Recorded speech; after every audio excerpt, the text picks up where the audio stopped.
You love sports. Yeah. You have. I'm a big sports guy. Are you a Mets or Yankee guy? I'm a Yankees fan. Well, then we got problems, but we'll go beyond that. So, I'm also a Yankee fan. Wow, a couple of Yankee guys, and you don't follow pro sports? Not really. I'm one of those guys that playoffs of anything. Sure. I get into it just more as like a social thing. I like to watch the games with my friends, put a little money on it, make it fun to watch. You like to make it a little interesting. Yeah, absolutely. Like I always bet on the Super Bowl. I never care. Tails never fails. Is that right? Oh, always. Tails never fails. Take that. Believe me, he's right. I've been on the other end of that every year. So he's right. Believe me. It almost sounds dirty, but I grew up in Las Vegas, and we didn't. I'm a big Yankee fan, but we didn't have a Yankee state. We had WGN, so I did sort of have the pleasure of that's if you wanted to watch baseball in the afternoon. Sure. You watch the Cubs. So when I first came out here in '92, I was thrilled to get a chance to see the Hawk and to see Sandberg and guys like that out there.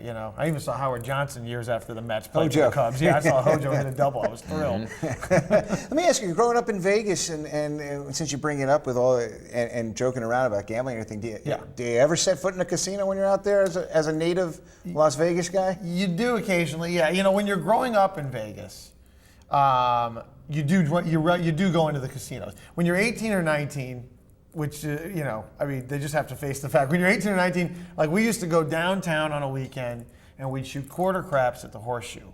So for $40, you'd either go broke and enjoy yourself for 3 or 4 hours and you'd drink much more than $40 worth of booze, and then you go upstairs and you get a steak for $2.99.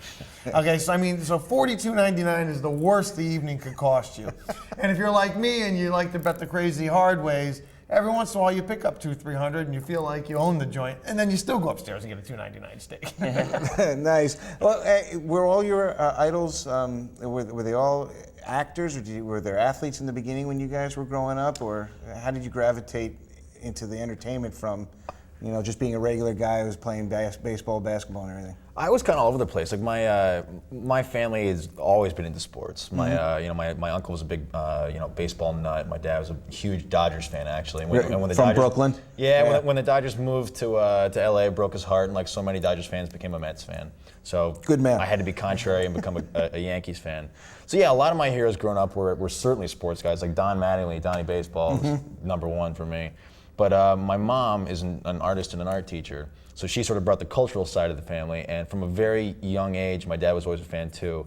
Paul Newman was their favorite actor, and I remember being a kid, and one of my earliest memories were watching, Cool Hand Luke or Hut or something like that. My dad was like that guy. So since then, I sort of, and he's actually one of the reasons why I took an interest, because he's just such a charismatic guy. And have you had a chance to get close to him? Well, growing up, my folks had season tickets to the Burlington Playhouse. And I grew up in Saratoga, so it's just a couple-hour drive. We go over there, and actually, Paul Newman and his wife had season tickets right in front, nice. Like the row right in front of us. And as a kid, I remember, it was cool because my parents were sort of goofing on it, and they thought it was great. And then as we got older, my dad and I, instead of doing that, we'd stay at home and watch ball games. My mom would go with her lady friends. And I remember my mom came home one time, and she was not devastated, but sort of, frazzled. We're like, "What's wrong, Mom?" Because she had a huge crush on Paul Newman. He's like, "He has a bald spot."